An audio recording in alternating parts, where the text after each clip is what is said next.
Good morning. Oh, wait, I bet you I have to change my audio settings. It seems to have, no, actually it transferred over this time for whatever reason. So that's a good thing. Normally that doesn't happen. Normally when I log on, I have to reconnect everything. So good morning, good morning. So happy that you are here. I hope you have your beverage. Also, the cups are 40% off right now. So if you've always wanted to get a mug, now is the time. Hey, Joanne, how are you? To put my earrings on and my bracelet. Usually take my watch off and put my bracelet on. So just a little bit disorganized this morning. But I think I'm still recovering from the whole horrible situation we went through in Texas here with all the storms. Then our electric provider was put out of business.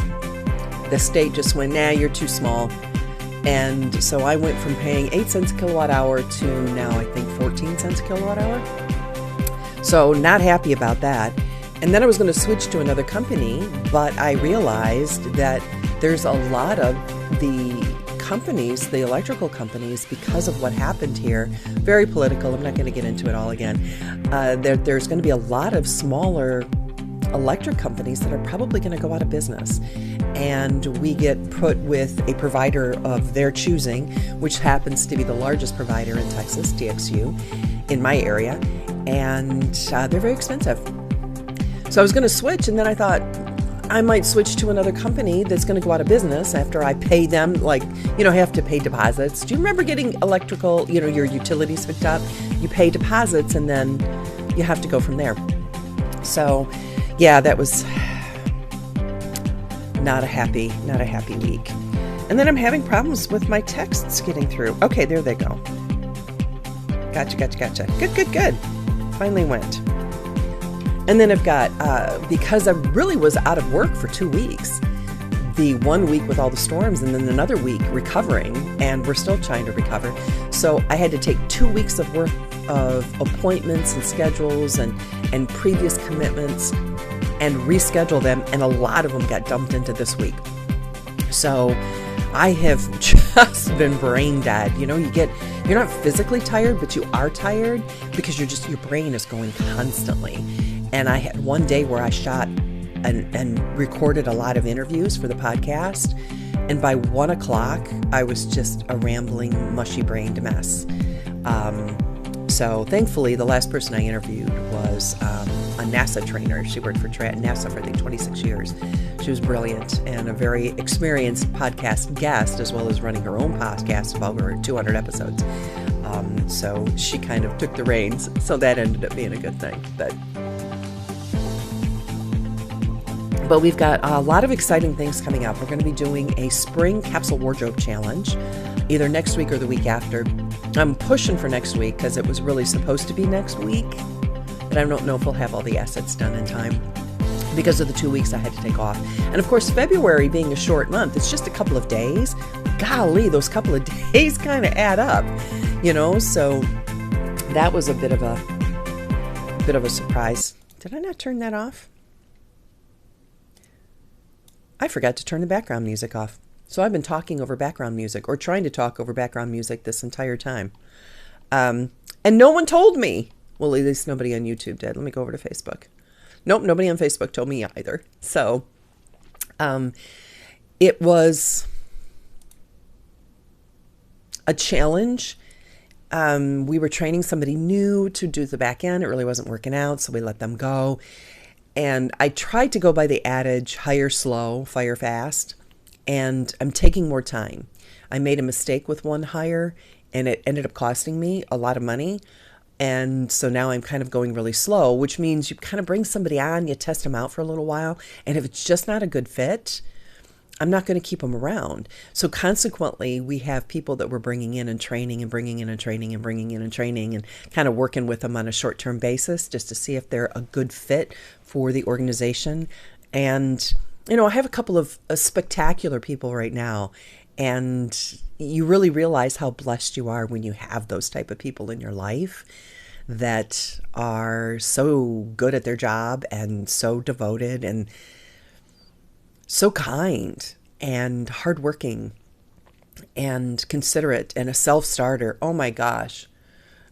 I would slay for self-starters. And I have a couple of them on my team, and that makes the world a difference because you don't have to micromanage them.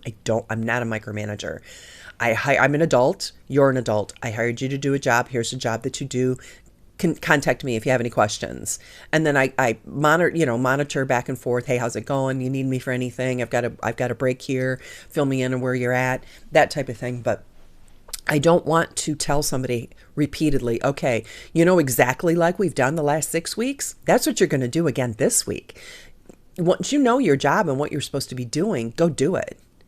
And if you make a mistake and it comes back, I'll be like, okay, well, we tried it. It didn't work. So we'll just try something different, unless it's huge, which was the mistake I made last year. But hey, Kathy, that's kind of where we're at. So anyway, so we've got this how to do a spring capsule wardrobe challenge coming up because people always talk about doing it. And it's like they don't know where to start or they don't want to. So it's going to be a free challenge. And that if people want to upgrade and get more of my time as a VIP, that would be a paid portion. It's just going to be a small amount. And I will work with you. And then once, I present the information and then you can go work on it like a DIY, do it yourself. Or if you do VIP, I sit down with you and work in groups on how to implement the things that I'll be showing you. So I'm very excited about that. Plus, in some of my private groups, we're going to be doing more games and activities and kind of more get to know you type things, which I should have started last year because we were virtual with this COVID thing. And hey, Emma, it would be nice to have. It's back. It's good to be back. Believe me. It would be nice to have more virtual relationships going on and being able to do that on camera until we can meet in person. But I don't know if you heard, it's probably going to be all over the news. Our Governor Abbott, who the week before we had this huge ice storm or blizzard or dystopia, whatever you want to call it, come through Texas, he actually appealed to the federal government and said, can we produce more energy? It's going to break the green mandate for energy, but can we produce more energy because we have this huge storm coming up and we don't have enough energy stored away? And the federal government said no. So that's part of the reason we went into this we lost our power, we lost our pipes froze.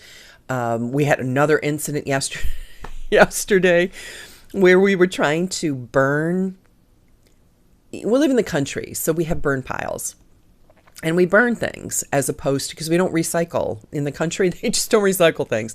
So we save a lot of Amazon boxes, basically. We do this burn. So it's a controlled burn. What you do is you call the fire department and make sure that we're not under any bans or anything that's going on. You call the fire department and say, is it okay if we do a controlled burn? And they'll say, they'll tell you yes if it's okay. And then you give them your address so that if there's a plume of smoke and one of the neighbors call, 911 will know, yes, they're doing a controlled burn. So we were doing a controlled burn yesterday. And what we do is you wet the grass all around the entire area. So we sprayed down the whole, I wasn't there when it happened. I was working here at the office. But you spray down the whole area all the way around the burn pile spot so that the grass is red, so that it sparks and things. And then you just stand there. It's a controlled burn. So you burn the pile, but you stand there with your hose and you just make sure the grass around it. And if anything, a spark flies out and maybe ignites some dry grass. Which the chances of it happening really, I mean, because we had that hard freeze, there's dead bugs all over the place. We had that hard freeze a few weeks back and then all that snow melted into the ground. So things aren't really that dry. So we weren't expecting a problem. So what we did not think through, and we should have because we were both raised in the North, is that water standing in a hose expands and could crack the hose. So you spray down the whole area and the hose is working fine until there was a fire. And as Dennis was spraying it, the hose broke. And it was working fine, apparently, beforehand. I wasn't there, so I don't know. 5 fire trucks, acres of land burned. And thankfully, it didn't go the one direction where they have the animals that it would have taken out. They're eating grass. It went the other direction where they have no animals, and it just burned their backyard. And the guy was thrilled. not their backyard, their back a few acres. We're on 10-acre plots around here. And it burned the back of his property. And he was like, thank God. That's going to control the weeds. It'll burn down the prickle burrs. It'll burn. So he was really cool about it, thankfully. But yeah, so that was our excitement. Fun, fun, fun. Fun in the city and in the country. So anyway, today's interview, Rosie Aiello, she escaped from the Middle East, and her and her husband, Methodist. So that was one thing. There was just so much in this interview that was so powerful. And she was in the Middle East for 25, 26, 27 years and escaped this abusive relationship and moved out. Yeah, I know, Manette. It was crazy, but yeah, really happy that it all worked out myself. But anyway, I want to get to this interview right away and show you this amazing interview that I did with Rosie Aiello, surviving and thriving after an abusive relationship. Enjoy. With Rosie Aiello, surviving and thriving after an abusive relationship. Enjoy. We've been waiting for this for a long time, y'all. We're going to have somebody talk about toxic relationships from a first person point of view. Our guest is Rosie Aiello. She was in a relationship for 25 years and then engineered an international escape from the Middle East. And don't jump to conclusions. We're going to get into her story in just a minute. She saved herself and her young adult daughter from domestic violence. Let me just read a little bit more. She was stunned by PTSD, as you can imagine, nearly mentally destroyed. She reinvented herself since coming back to the United States, started her own business to help women like her. She became a speaker. She has a podcast of her own called Vulnerable to Valuable. She's a best-selling co-author and an international award-winning entrepreneur. And it has a happy ending. She found the love of her life. Rosie, I'm so excited to have you here. I've been waiting for this for a long time. Oh, it's such a pleasure. When we connected, man, it was just like fire. I was like, you get attached to somebody, you just have that feeling. And I'm just so glad to be here. Thank Yeah, you. and we had a little bit of problem connecting. And whenever, I've said this before, whenever I have problems with connecting with someone, I know it's going to be big and it's going to be awesome. So just really, really excited about having you here. So you are originally from the United States. Tell us the story of how you met this man that you were in a relationship for 25 years and how you ended up in the Middle East. So just a little bit of the background on you and your story. We met at Berkeley. I was an undergrad and he was a graduate student. We didn't get married right away. Years had passed and he was already working in the Middle East, but he came over to the United States on a regular basis and he always said hi. He was always sweet and friendly and I admired him. And then one time I was available, he was available, and one thing led to the other. We had a long distance relationship and then we got married and I left my career, my family, my friends, and moved to the Middle East, to Saudi Arabia first. Oh my goodness. And this was in what year? This was, Approximately? yeah, it was in 1986. Oh, okay. Yeah. I was married in 85, so right along the same timeline. So what Yeah. was a big, and I mean, that was huge, leaving your family in California, correct? Yes, in California. Uh-huh. And moving to the Middle East in the 80s. So was there any political strife or what was going on in the Middle East at that time? Because I know Um, now would be a huge. well, he's not so much in Saudi Arabia, at least not at the time. Mhm. I like to say that I probably have seen more war and military conflicts than probably the average military person in the United States. Because I've exposed to it a lot actually. Uh, and latter part we had the 1991 when Iraq invaded Kuwait, and then there's uprisings then. I mean, he's Lebanese, he's Greek Orthodox, he's Christian Lebanese. So we did travel there, and there's a lot of war stories there. But when I went there, there were in Saudi Arabia. It was a safe place, very, very safe place. Mhm. Now, that's the one thing that I said in your introduction, because as soon as you say, oh, she escaped from the Middle East, people assume it's going to be, Mm. somebody that was Muslim and you were in this relationship, but he was Christian. Yes, he So, was. and it was still a very abusive relationship. Yes. Yes. Yeah, it was. Um, And I didn't, when you go into a relationship, and I think of most women that I've spoken to as well, is that you're not expecting this. I didn't even really know what a narcissist was, or until I came back. I started to have inklings. I knew that something was wrong, but I didn't know what it was. So I always blamed myself because they made sure to say, oh, well, if you only did this, if you only did that. So, because I was so successful in so many other areas of my life, I thought, well, I can fix this, and just kept trying and trying to make it better. And I didn't have any support system, no family or friends. I mean, I had some new friends, but you don't just start sharing things like that. So it was really difficult as I was going through this and not knowing what it was I was experiencing. Right. And we did talk about this a little bit before we started recording. Oftentimes you get into a relationship because it's comfortable and it's something you're accustomed to. So, had you experienced any kind of abuse, whether it be emotional, physical, um, spiritual, anything like that in your life previous? Well, it's an interesting question. I would say most likely not. And my mother was maybe a little bit maybe verbally abusive, but that wasn't the essence of it. But this is what I think, because I've had this, excuse me, with other clients. It's like she says, that's what I'm just this one I'm thinking of. Because my parents were just so loving and had the perfect relationship. They're so loving and kind to each other. And I said that was kind of like my dad was just super kind. And this is my theory on that for those women like me who didn't have the abuse. But I want to go the next step further. But just on my own personal history, my dad was so kind. I think I didn't learn. I just trusted everybody, and I just assumed everybody was kind. So I had like almost the opposite, where I just, well, why wouldn't you be kind? So Right. I didn't have any God. I didn't have any, like, you know, I didn't know how to set a boundary because there were no boundaries to be set. Does it even make sense? Hmm. And so it left me open to being very vulnerable. Now, why from vulnerable to valuable podcast, why it made me so vulnerable, because I didn't really have those skills.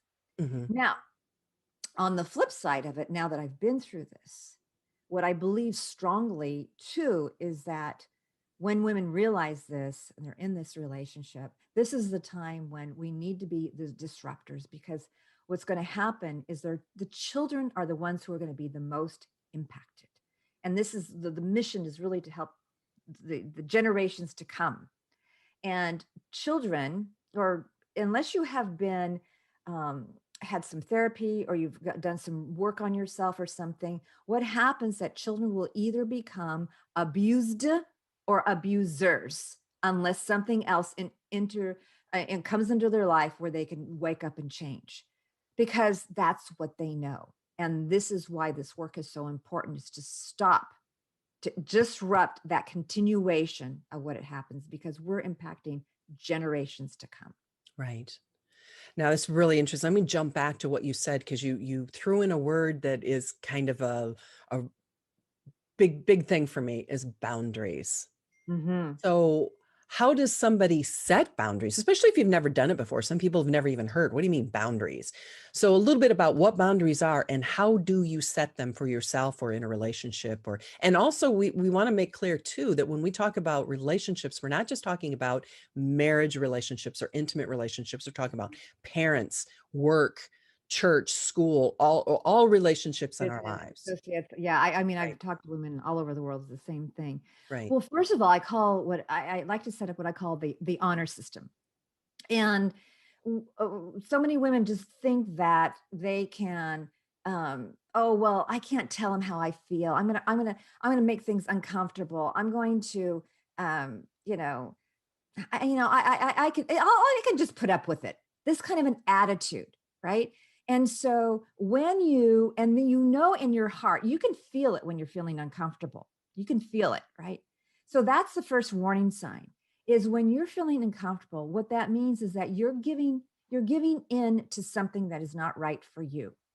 And when each time you give in, you give up a part of you. And as you keep giving up a part of you, your whole authentic self becomes just buried and you have lost yourself. This is how you lose yourself. And this is why you can't stand up for yourself. So part of part of setting the boundaries is first knowing what is important to you, knowing your values. If you can't set boundaries unless you have established that. And a lot of people just like kind of just like just avoid it. But we have these values we've kind of picked up over time, and maybe they're not valid for us anymore, or we haven't even looked at them ever. Like, well, what's important to me? You're so, women are so good and groomed at people pleasing, right? Just another word for giving up your power, for people pleasing, that creating a boundary doesn't even enter into their mind. So the boundary is there to protect you. The boundary is not about controlling anybody else. You set your boundaries and you honor your own boundary. So you set the boundary and it's to protect yourself. And it's not to create a wall. It's to actually allow you to be your full authentic self. So you show up in the world empowered. And like what we were talking before, is like, okay, well, what's important to me? Well, it's important to me that no one yells at me. So if somebody's going to yell at me, now you don't have to always tell somebody the boundary. You have to know it. Mm-hmm. You have to know it in your mind. So in my mind is like, okay, if somebody yells at me, I will either tell the person, do not yell at me. I don't accept that. Or I will, depends on where you are on the line. But there's always, if you do this, then I'm going to do this. And then you do it. You have to, and you're doing it. You're not doing it against the other person. You're doing it for yourself. Now, some people may not like it, but you know what? Do you want to be around people who are not going to honor you how you deserve to be?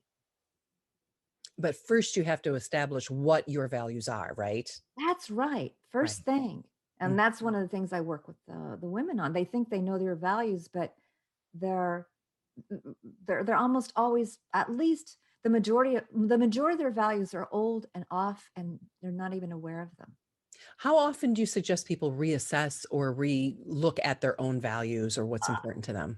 Well, I would say at least every 6 months. But once you do it, and especially the way I teach it, is like it becomes an integral part of your life. You're fully aware of your values and you're living them every day. Mm-hmm. I mean, it has to be, this is the foundation of who you are. This is your core of what matters to you. Right. Right. And I Women like, are, go yeah. ahead. No, I was going to say women don't usually give themselves that chance of, oh, what's important to me? I don't know. I have to settle in this. I have to settle for the relationship. I can't get the relationship I want. I can't find my love, my life. No, I just have to settle. Is Right. that kind of attitude that is really damaging to a woman's whole life. Right. Now, you said something that I think might be a flag for people, the word power or empowerment, because we always like, woman power, or I need to be more, empowered. And I think that's a positive thing, but I know that can come across to some people as a negative thing, like you're going to overpower somebody or be dismissive or minimizing men. But I don't think that's what you're talking about. I think you and I are in agreement, but have you found women who don't like the word power or empowerment? I not in the women I work with. Well, that's good. not in the women I work with, but I'm really glad you brought that up, because that was even a feeling that I had as like, oh my gosh, oh, we're going to be overpowering, that we're going to just think we're so dominating and all of these things. But this is the thing. These are thoughts. These are things that have been given to us. This is like a value. Oh, women should not be powerful. There's something wrong with that. But there's a difference between owning your own power, owning who you are, and dominating. Yeah, that's how it can be misconstrued. Right. We're not here to dominate, but we're not here to be dominated either. And I think that's the difference. It's not okay to be dominated. And women will accept it. I did. I mean, because I didn't know. I just thought, oh, well, I just got to do better. And I didn't understand it, right?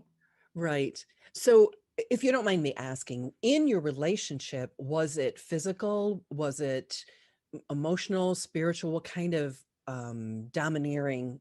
Was he a narcissist? A little bit more about that. Yeah, I think it was like a little stew. A little bit of everything. It was primarily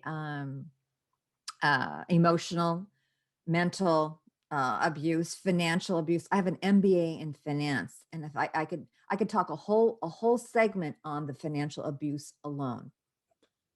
So the other thing I want women to hear very clearly has nothing to do with your intelligence or how smart you are, how brilliant you are. Because women think, how could I have gotten myself into this? I'm so smart. How could I have done this? Right. So there's a lot of self blame. Mhm. But I had sprinklings of physical abuse and sexual abuse. Sexual abuse especially came up when he would be explosive. Sometimes he would sit me down, literally, Colleen, for maybe an hour to 4 hours lecturing me. I would sit down and he would scream at me. And then it was like a volcano had just exploded, and then it just calmly cools down, right? And then that's when he would say, "Oh, let's go to the bed." Like I didn't want to be near him, but I gave in because it's like I don't want to cause another problem. So you see how I kept giving up my power because I was so afraid. Mhm. The fear kept me also small, and the shame. Yeah, oh, yeah, absolutely. And I think some of it may come in too, where it's, you have a family situation like I'm smart, I'm intelligent, I'm a beautiful woman. I don't want to be a failure in Yes. in that marriage or in that Mhm. relationship. Mhm. So women, what we tend to do is smooth things over, let me make Mhm. things right. I will be the Mhm. caretaker and I will make this work. So did you struggle with some of that, or do you have the women that you work one-on-one Oh, with yeah, coaching? 100%. I call it the peacemaker. We are all Mm, Colleen, I tell my women, I says, "We should win the Academy Award for Best Actress." yes. Right? Because we put on the front, we would smile, everything looks really good. I was a constant peacemaker. I want to tell a story if I can, and it's really it just shows you what happens to a family and a woman.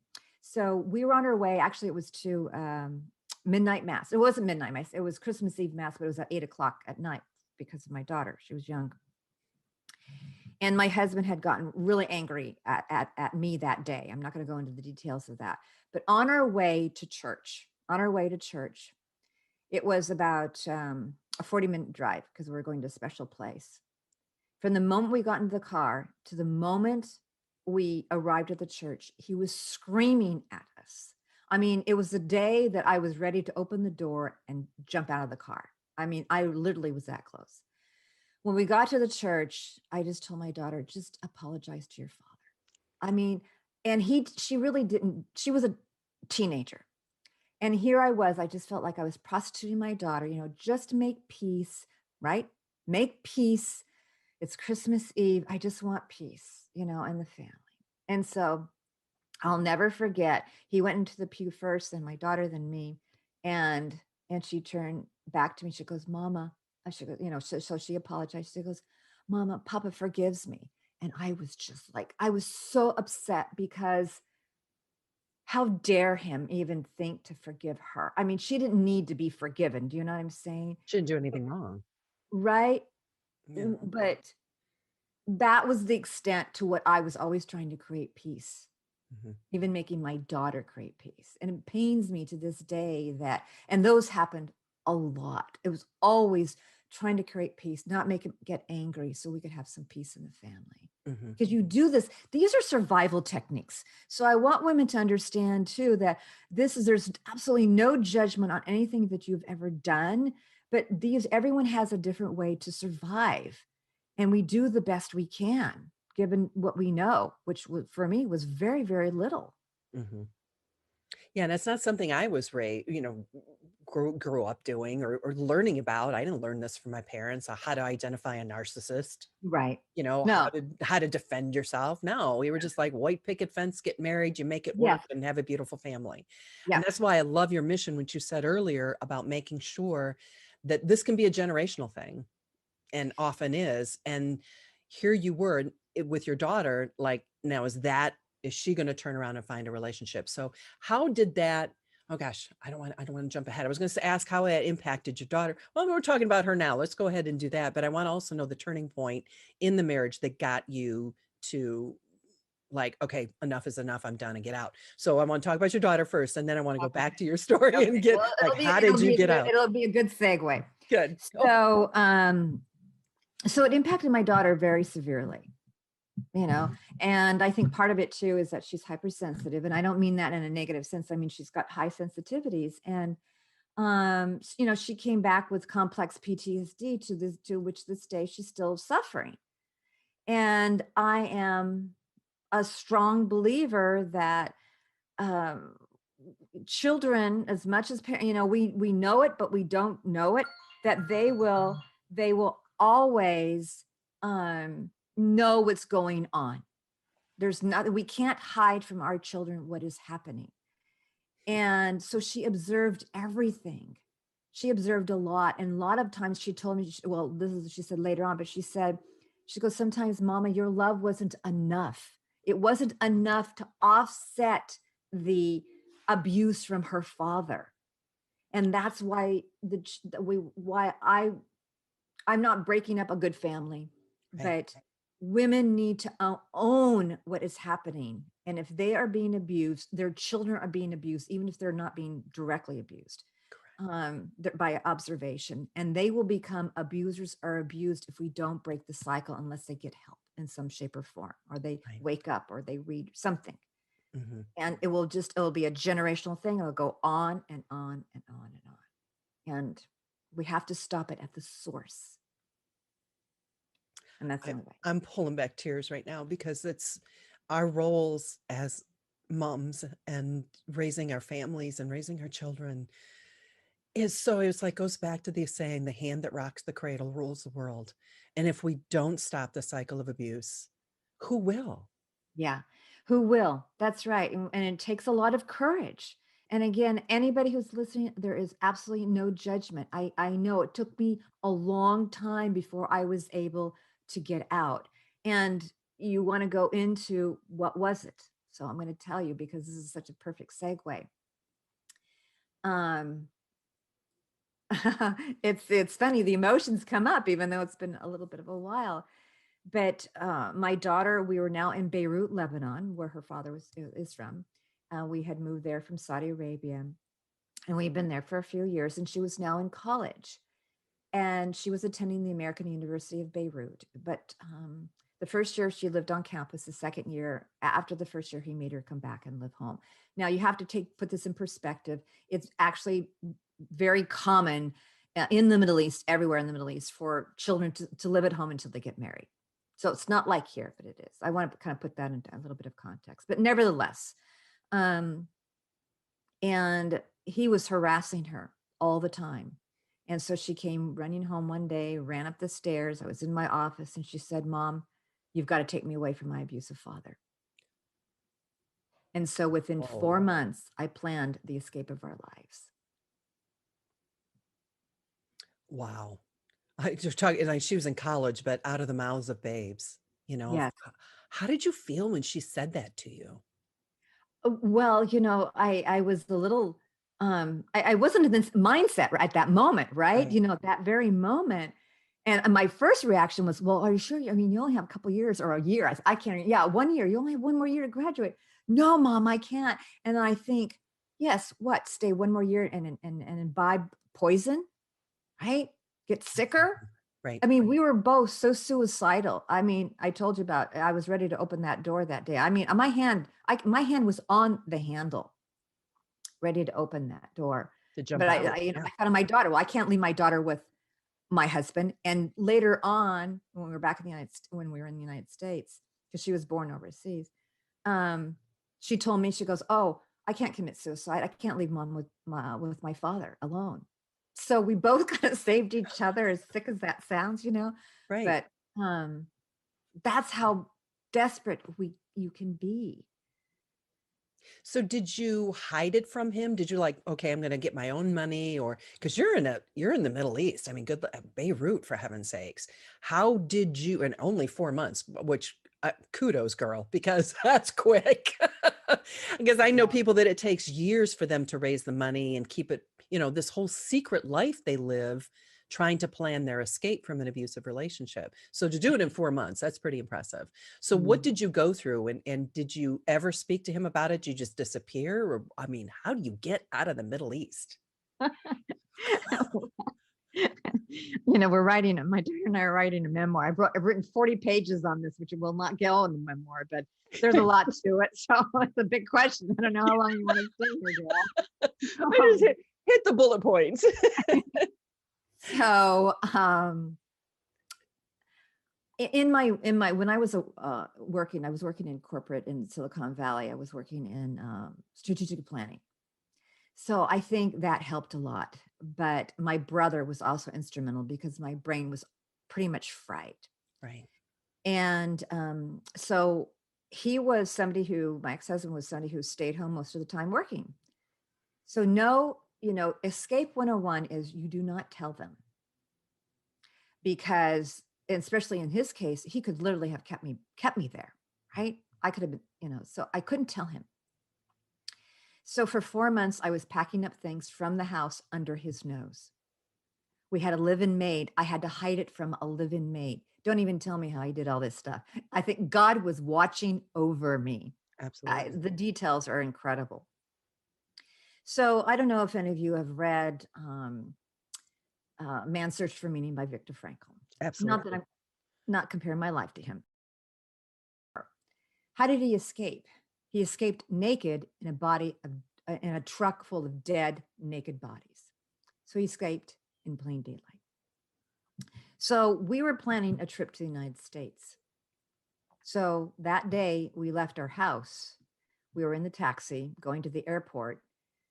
My daughter was in the back seat. I sat next to her, and my husband was in front. All three of us were going to the United States, but I knew only one was going to be coming back. Yeah. So we went Beirut to Paris. There are no direct flights to the United States from Beirut. Paris, San Francisco. It's an 11-hour flight. That 11-hour flight, let me tell you, my heart was beating like crazy. I mean, even before. And my daughter and I looked at each other, and it's like we knew what was coming down. And I looked at him. My brother was going to be meeting us at the airport. I knew exactly where, when those gates opened up, international arrivals, I knew exactly where he was going to be. We each had our own little luggage carts. My daughter and I took our luggage carts. We parked them behind my brother. I was so terrified of my husband. I had my brother go and tell him, Rosie's upset. She needs to have some time alone. I couldn't even say, I had to have a lot of psychology support to even speak those words finally. So we did. Some other things happened. And then we turned our backs and walked out, leaving him standing alone in the middle of a busy airport. Oh my goodness. I have bumps all over. I call them spirit bumps, but some people call them goosebumps. I have bumps all over my body because I could just imagine when you have to have your brother say the words, that's how frightened you were. Oh, I was After terrified. 25 years being just being torn down and Yeah. torn down little by little by little. They talk like the frog in the boiling water. Just all of a sudden one day you look in the mirror and go, where am I? Where did I go? Yeah. How did I become such a shell? I'm Yes. educated. I'm beautiful. And it's 25 years later. Yeah. So did you ever have any more contact with him after that? Yeah. I mean, the phone just started blasting, he called my cell phone and my daughters and my brother. I mean, so yeah, there was quite a turmoil, and I love this woman. This is the woman of my life. There's no other woman I've ever loved. And I knew it would flip. It was like a flip of a switch. He would flip over like he did, 100 million times before in our relationship. Mhm. And And I needed a lot of support within the first week that I arrived there. We had already, my brother and I already did a triage. I interviewed three attorneys. I hired an attorney. We set everything in motion right away. I had not been a resident of California, so we had to get a legal separation, and it was boom, boom, boom, right down the line. And he kept trying to profess his love for me, and let's work it out. Um, and it's now been 11 and a half years, and to this day he, I will be harassed by him or his cronies who keep, yes, Still, still to this day. My birthday was in November. He made sure to poke me, right? He thinks I kidnapped our daughter. He has right, no idea that she was the instigator. Well, she wasn't the instigator, she was the catalyst. It was a matter right. of time. There was the straw that broke the camel's back. Yeah, I can just imagine my daughter. If one of my children came to me, is protect me from daddy. The guilt and the shock, and like you said, well, you just have another year left for your degree. Yeah. We've put up this long. Let's just fit. Wait a minute. What am I saying? Yeah, exactly. That was exactly it. Right. And she goes, no, mom. And I go, well, yeah, right. Okay. But it's like, I mean, you're just like, your mind just starts churning like crazy. Like, what am I going to do? And, Hmm. and I only had plan A, freedom. Right. That was it. There was no plan B. It was going to work. Right.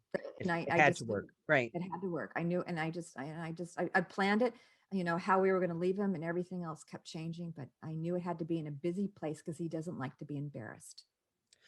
Oh, that's part of a narcissist. We can go into a whole definition of narcissism and their personalities, and but that's beside the point. Well, it's part of the point, but I think it's important too that people understand. I talk about this a lot, but it's important to understand that cycle of abuse, because they're not beating on you and degrading you all the time. There's the I love you, I'm warm and charismatic, and and then there's the explosion and the abuse, and then there's the apology, and then there's the warmth again, and then so it just goes in this cycle. And after a while, sometimes that cycle can be 2 months, it can be 2 days, it can be 2 hours.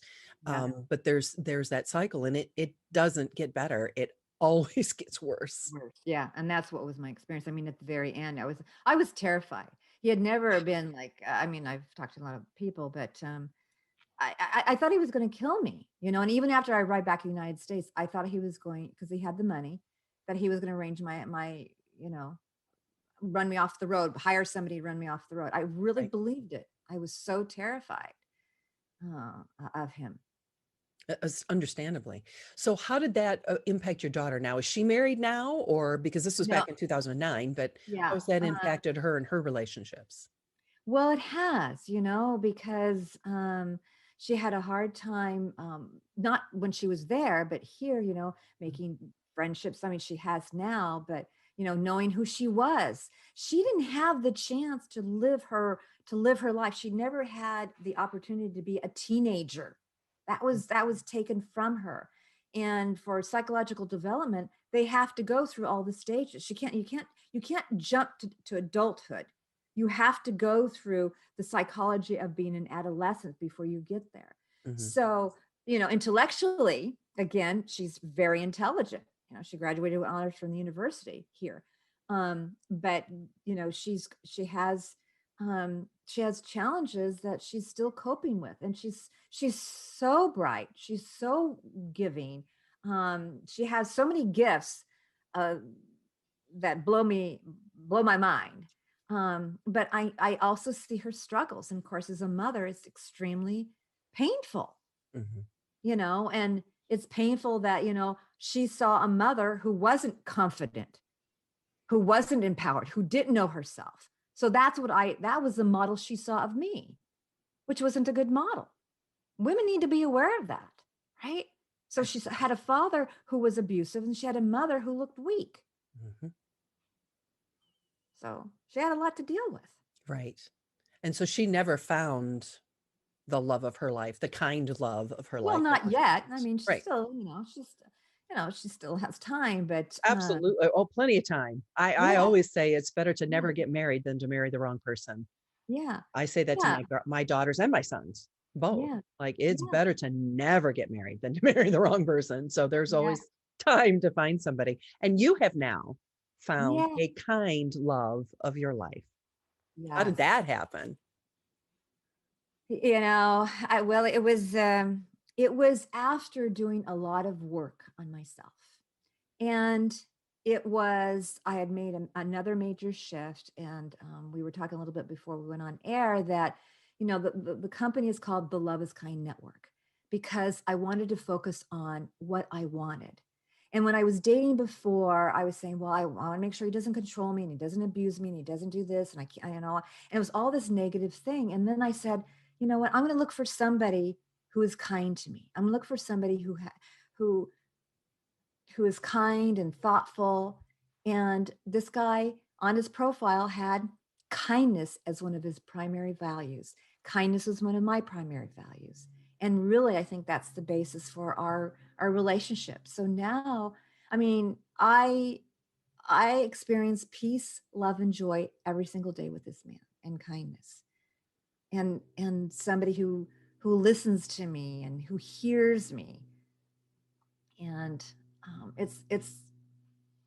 it's the most beautiful relationship, and I'm so glad I'm able to experience it, even though late in my life. It's Right. worth it every second. But I think you said something really important there, Rosie, where you had to work on yourself first so that you didn't get into a duplicate relationship Oh, to the absolutely. first one. So you had to focus on your pillars and your values and get yourself back, reclaim yourself before you were really healthy enough to put yourself in another relationship. And this is what I think a lot of women do. They're so alone, they're so lonely that they jump into a relationship before they're really ready, and then they wonder why it keeps quote unquote failing or not working out. That's how that perpetuation keeps coming. If Right. they haven't done that work, I'm really passionate about that. That women do the work. They really discover who they are. I didn't know when they said, "Oh, you need to be your authentic self." I go, "What the hell does that mean?" I I don't know know what, exactly. right? It's like, but I had to discover what that meant. Right. And that's one of the things that I think we have in our show notes is some free materials that you have for people that they can, and I'm assuming you work with mostly women, but I know men can be in abusive relationships too. So tell me a little bit about the gifts that you have for our listeners. Yeah, the I have it's called the 11 Freedom Fulfillment Pillars. This is a guidebook literally to reclaim your voice, your value, your confidence, and courage so you can really create what I call the productive and joyful life that you deserve. You can create that. And this is going to be the most important work you can do in your whole life ever. And these are the pillars that I did followed, and these are the ones that I help my clients with and help them transform their lives.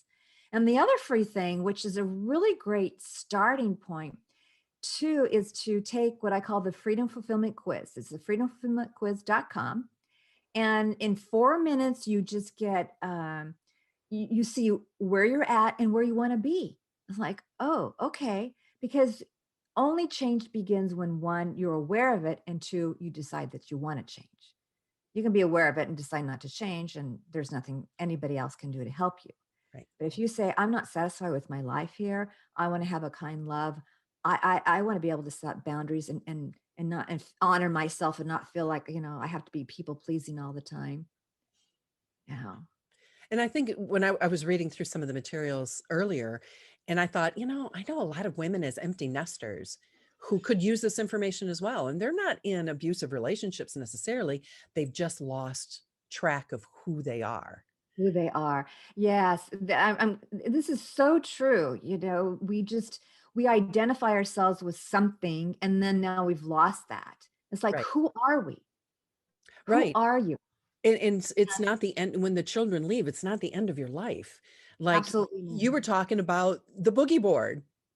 Yes. So Yeah, I was boogie. Yeah, I learned, people, I don't know if you can only hear me, but if you can see me too, but still, I mean, I learned a boogie board like at 64. right. I learned a pedal board, a couple years later. I mean, you can create the life you want. You can create it, and it can be an end. My children have left, and I'm creating something new. I mean, Exactly. I feel like I'm in the adolescence of my life. Exactly. I was like, when the children moved out and moved on, and I was like, hey, it's time to be me again. And not Yeah, just mom. Now I'm right. Colleen again. I'm always mom. There's Yeah, four that's good. there's only four people in the world that can really call me that, but All right. and I'm very happy about that. So Yeah, absolutely. so when you work with people or you go out, because I know you speak and you write and you do so many amazing, wonderful things that you weren't doing before in your 25-year relationship, and that's all something that you're working on now. What achievement of yours means the most to you? Oh, well. Or maybe the top three, Yeah, really, blah, blah, right? it's like, um, well, obviously the first one would be, my daughter and getting and really, our freedom, getting our freedom. I think that's a statement of devotion of a mother to a child and to what we believe in. So, that will always be. I mean, there's not one single day I really don't think about my freedom. It's something very dear to me. Um, I'm also, just in general, really proud of what I've created. When I landed in the United States, I had zero concept of what I was going to do with my life. Zero. I had had a past, and when I worked in Silicon Valley, and then the 25 years with my ex-husband, but I had no idea. And the fact that I look back on my life and I've become an international award-winning entrepreneur. I've become a speaker, a writer, it's like I look at it, it's like mind-boggling. And I think the message here is not to ever use your past to determine your future. You can create your future. And regarding the relationships, I sometimes say that I would rather fight and struggle to create my own future than fight and struggle in an abusive relationship where I'm getting nowhere. Right. They might both be difficult, but at least I'm creating something. Right. I'm creating and doing my life. And you can see that this doesn't mean I'm with a wonderful man. It doesn't mean like you create your life and you're empowered and then, men are not important anymore. Very important in my life. One, Absolutely. one guy is very important in my life. One. That's right. You can have it all. Mm-hmm. Oh, amen. Oh, and there's no more beautiful way to to end this than exactly that point right there. You can have it all: happiness, fulfillment, and your mission and your children and all of it. Rosie, thank you so much. You're going to stick around because we're going to do a special bonus for our VIPs, for our people in our cafe club, the Cappuccino members. But thank you so much for sharing your story and offering all the free resources for people that they can take advantage of, and for your work and your mission in life.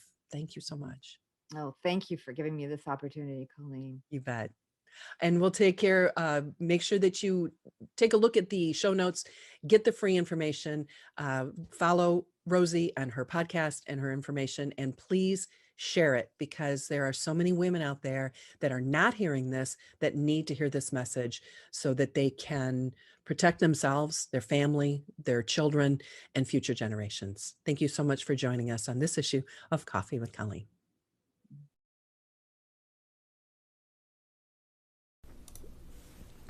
Okay, I think I've got my tears dried.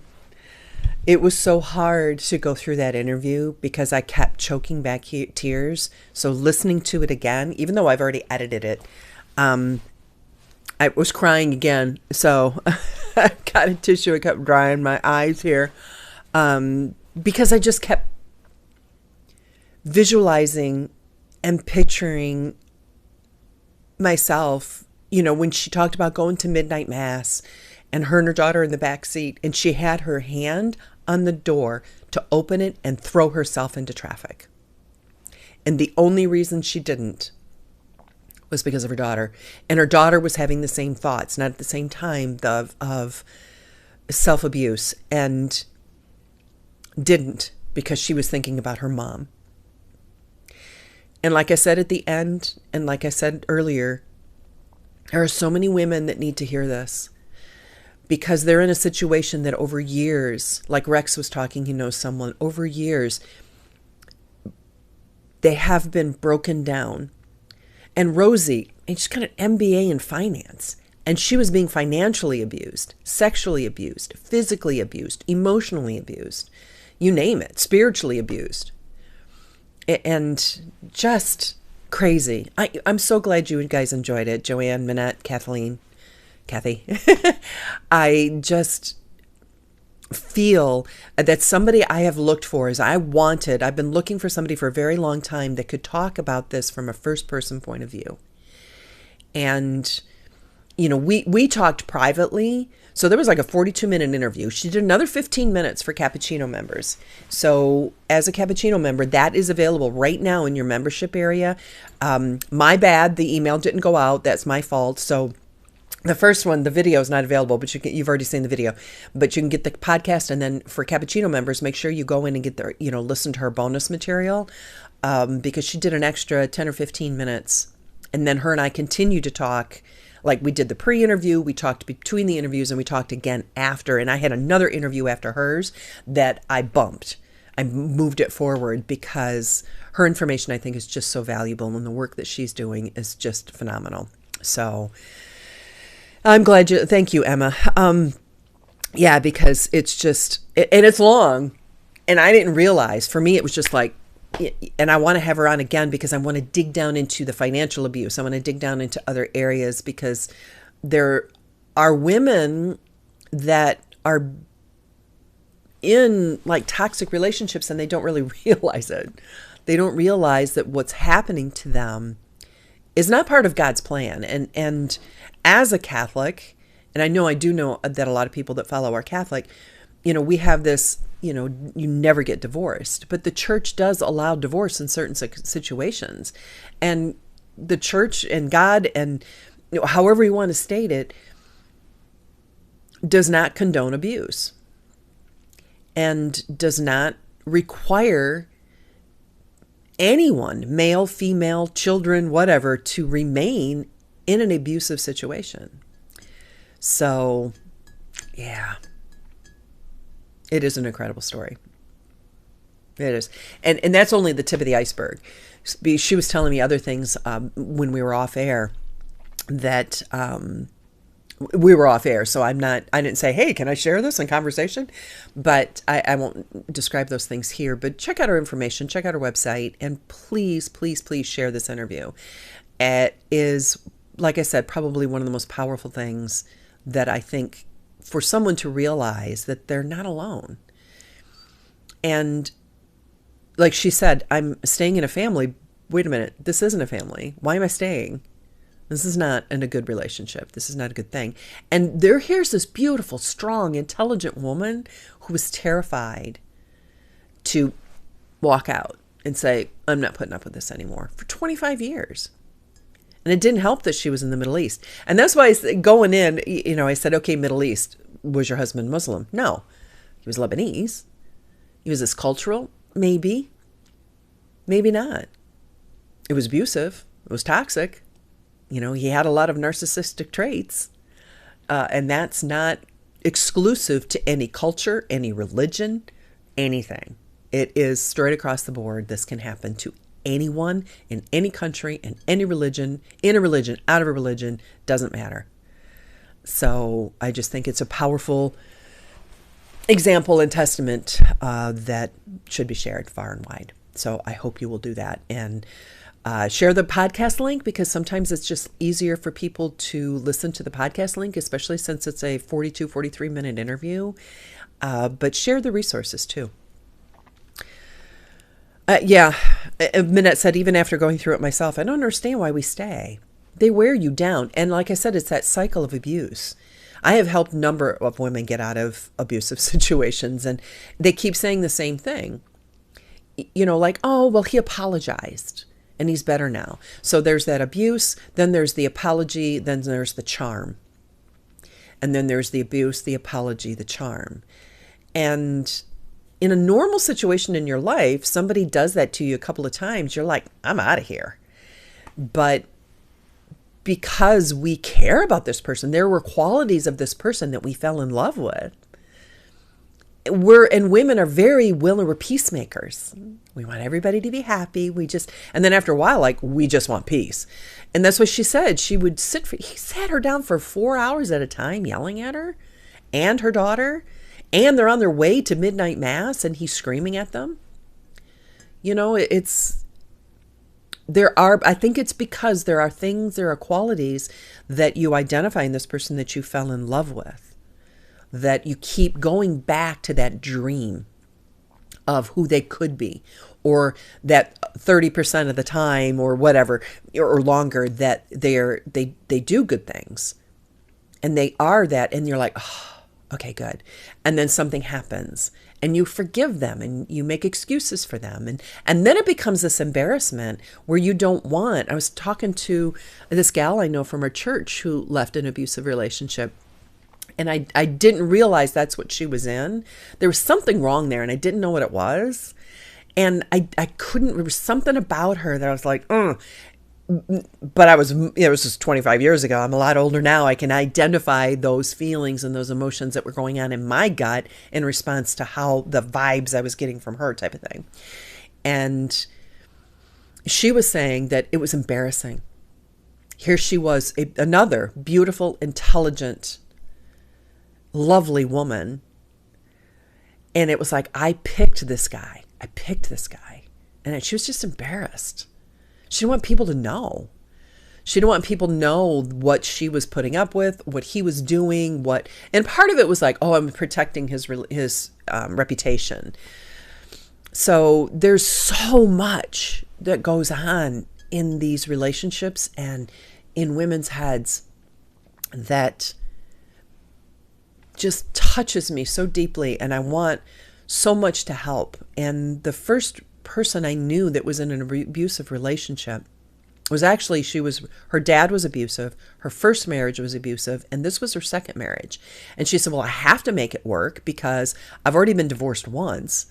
I don't want to be a failure at marriage. I'm going to make this work. He would duct tape her. This is how bad her situation was. He would duct tape her to a chair so that she wouldn't leave the house. When he found out that she went out with friends, he duct taped her to a chair before he left for work. But for her, it was like kind of how she was raised. Wasn't as bad as her first relationship, so for her it was like, maybe this is okay, but she knew deep down it wasn't. So many stories I could tell. Yeah, it is embarrassing. And it was, when she said that to me, Manette, I went, that makes sense. I get it. I totally get it. But look what Rosie did. She was like, wow, I look at where I started, where I went in the relationship, where I ended up, and where I am now. And she fixed herself, repaired the damage that had been done, helped her daughter get fixed, and in the meantime met this beautiful, kind, loving man that she is now married to. And love is kind, love is patient. I don't think she said that in the interview. I think there was something we talked about. We were doing a few Bible quotes here and there, talking about what God intends love to be. And that's why when you're in a situation like this, you don't need to stay. You don't need to stay.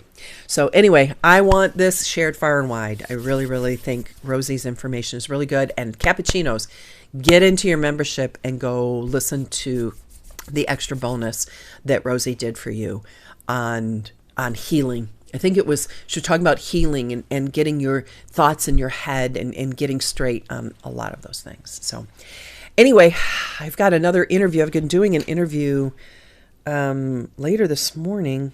What time is that? Oh, in 2 hours with this gal Joanne, another Joanne, about what was it? She does a whole thing about fabulous over 50 and talking about getting to like that empty nest stage in your life. And I don't know what it's going to be because we haven't recorded yet. We're recording it in a couple of hours.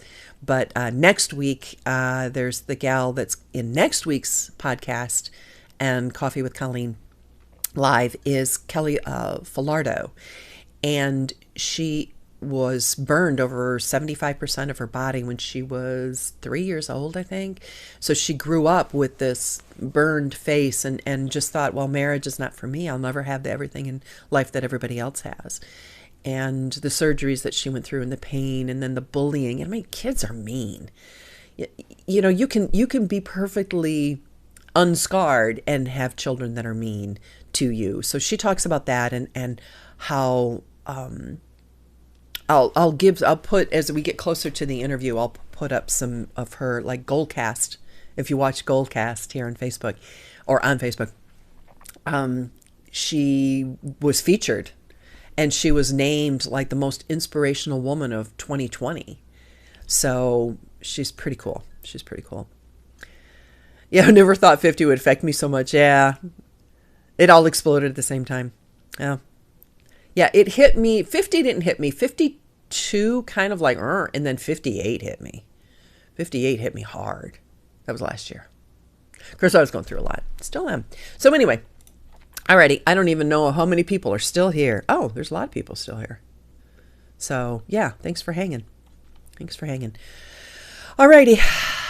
Let's go make it an amazing day. Be inspired, be friendly, be loving, smile at somebody today, because who knows, they may be in an abusive relationship and it may be the only consolation they get for the day or for the week. I did have an awful lot going on. Still is. It's hitting a head right now. We're not even going to get into that. But anyway, have a very blessed, glorious day. Thanks for joining us this morning. And next week's going to be a really good one, too.